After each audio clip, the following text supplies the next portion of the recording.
Kali ini petualangan kita berlokasi di Taman Nasional Bromo Tengger Semeru. Tepatnya di kawasan Pegunungan Bromo yang terletak di Provinsi Jawa Timur. Dan kali ini kita mau mengambil karya fotografi yang cantik dengan nama Milky Way.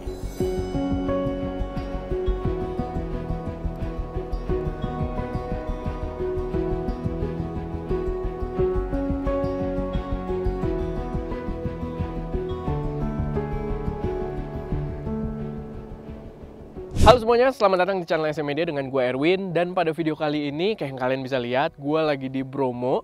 Kita pengen nyobain buat ngambil fotografi Milky Way. Jadi creature episode 6 ini, 6 kan bener sih?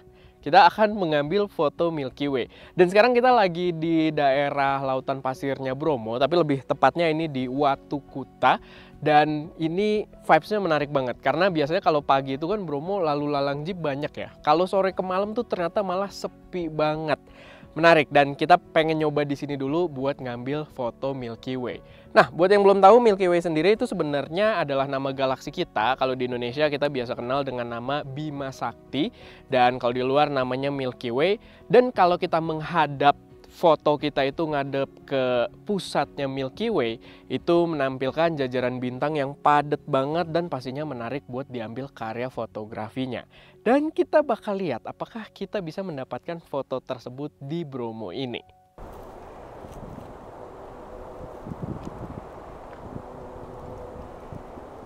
Sebenarnya oke nih kayak gini nih, pakai 13. Ini gue lagi rolling nih. Iya. Ya asal 4.000 sih. Iya, ya mau gimana lagi? Agak nostal. Iya pasti.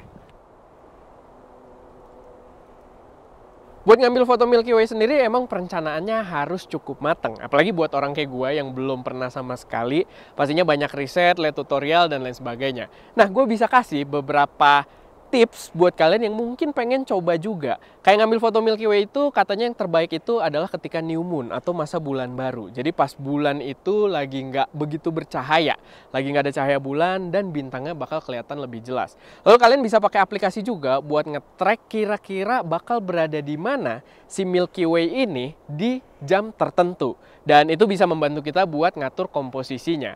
Lalu pastinya yang terakhir kita bisa berencana, lihat tutorial dan lain sebagainya. Tetap endingnya kita berdoa juga biar kita bisa diberikan kesempatan atau ya kondisi yang menyesuaikan buat kita ngambil Milky Way. Dan kita lihat malam ini kita beruntung apa enggak. Semoga aja.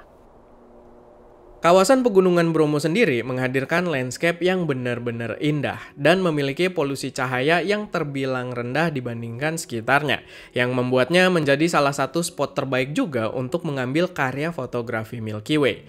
Karena dengan minimnya polusi cahaya, jajaran bintang yang terlihat di langit-langit kawasan Bromo itu terlihat semakin jelas di dalam kamera kita.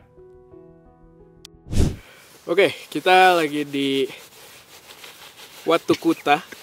Bener kan? Betul Watu Kuta. Sebenarnya pendek tapi susah banget. Kenapa susah gitu ngapalah. Dan tadi sih kita udah ngetes ya Milky Way kayak. Yeah. Dan di kamera sih dapet ya bentuknya lumayan oke. Walaupun di mata ternyata nggak sejelas itu ya. Karena gue pikir tuh bakal kelihatan, wah gue bakal takjub ngeliat Milky Way-nya, ternyata tidak gitu. Iya, ternyata nggak begitu kelihatan. Tapi nyesuain sih, kayak sekarang nih lagi di center nggak kelihatan sama sekali. Buta nih kata sih. Itu. Cuma kalau nyesuain mata pas gelap banget tadi agak kelihatan sebenarnya kayak bentuk Milky Way-nya, asap-asap kosmiknya asik. Sebutan itu emang. Nggak tahu. Yang jelas kelihatan lah gitu, dan di kamera karena dia long exposure jadi lebih kelihatan jelas juga. Sekarang tantangannya apa tadi konsepnya? Satu lagi tuh konsepnya Erin berdiri di atas mobil gitu ya. Nah pertanyaan gue, apakah Erin bisa berdiri diam gitu tanpa bergerak? Ya karena kita pakai shutter. Pakai shutter berapa? Gue lupa tadi. 20 detik. Ah, shutter 20 detik. Nah gimana tuh ntar dia tuh? Ya gue sih bisa-bisa aja, tapi menggigil gitu.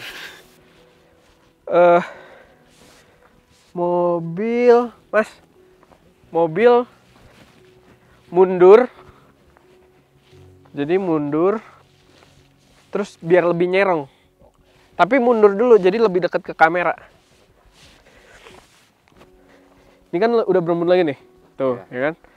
Kalau ngelap lu megang ini tuh dia potensi keputer. Nah kalau kayak gitu tuh dia udah puter. Lu bikin ke yang terakhir, tapi pas nyentuh yang terakhir gini nih, tek. Oke. Nah itu harusnya fokus. Gitu, gue soalnya nggak tahu cara ngelock fokus ini. Yang penting fokusnya soalnya ke bintang. Sekarang kita naik dulu. Lewat sini aja.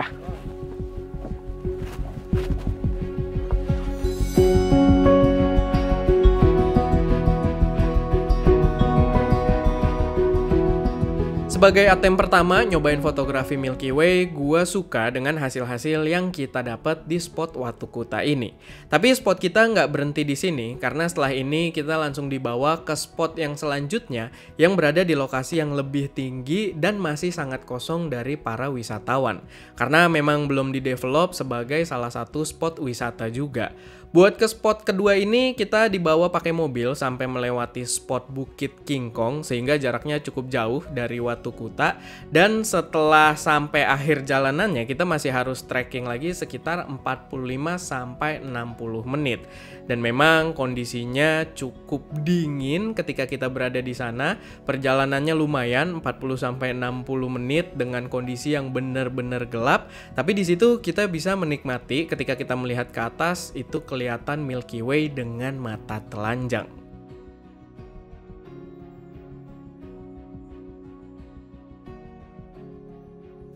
Pastinya selain perencanaan tadi, spotnya, lokasi, lalu kayak posisi Milky Way bakal di mana, kamera juga kita persiapin. Tapi sebenarnya gue nggak sesuai plan awal. Jadi tadinya gue tuh pengen pakai full frame Sony A7 IV karena kan full frame lebih pekat cahaya gitu ya. Sama gue lagi dikirimin lensa terbarunya Viltrox yang 16mm f1.8 buat Sony full frame. Cuman karena lensanya telat, gue udah keburu jalan ke Bromo. Di sini gue cobain aja pakai kamera gue biasa, Fujifilm X-H2S, dan pakai lensa APS-C-nya Viltrox 13mm f1.4, dan ternyata gokil banget dapet hasilnya. Dan gue nggak pakai kamera yang astro modified, yang mungkin filter infrarednya dicabut, ngambil gambar full spektrum, enggak, standaran aja, dan ternyata kalian tetap bisa dapet gambar yang bisa gue bilang memuaskan. Jadi kalau kalian udah tertarik pengen nyoba Milky Way fotografi, kalian gak mau modif-modif kamera yang full astrofotografi gitu, gas aja, karena kalian tetap bisa mendapatkan gambar Milky Way yang cakep banget. Dan so far gue kesini, ini kita di spot kedua ya, karena yang sebelumnya kan di bawah, yang namanya gue lupa mulu, lupa juga Ska, Watu Kuta, ya kan? Watu Kuta. Dan di sini kita tadi trekking 1 jam dan gambarnya worth it.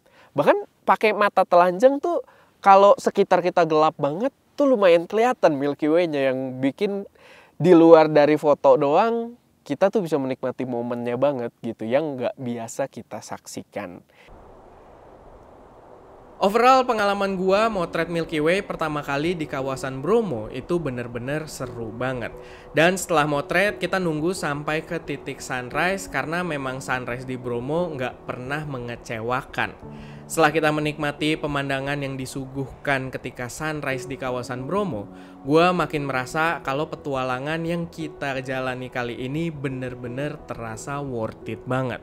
Gue bersyukur karena semuanya bisa dibilang lancar dan kita mendapatkan kondisi cuaca yang bisa dibilang cerah juga. Sampai akhirnya penutupannya kali ini terasa sangat memuaskan. Oke, paling itu aja buat petualangan di episode Creative Adventure kali ini. Dan so far gue puas banget dapat Milky Way-nya dan ditutup dengan sunrise yang juga gokil parah. So, buat teman-teman semoga bisa bermanfaat dan bisa menginspirasi kalian, atau paling nggak bisa kalian nikmati lah videonya. Dan thank you juga buat semua sponsor yang udah mensupport perjalanan ini, karena tanpa kalian kita tidak bisa berangkat kayak sekarang. Dan pastinya thank you buat semua teman-teman yang keep nonton Creature atau Creative Adventure ST Media. Dan gue nggak tahu kalian bisa baca atau enggak, tapi di sini dingin banget ya. Gue pengen cerita sebelum penutupan, tangan gue mati rasa, mulut gue mati rasa nih. Gue pakai jaket double dan baju gue juga double, dan ya itu aja. Sampai jumpa di petualangan berikutnya.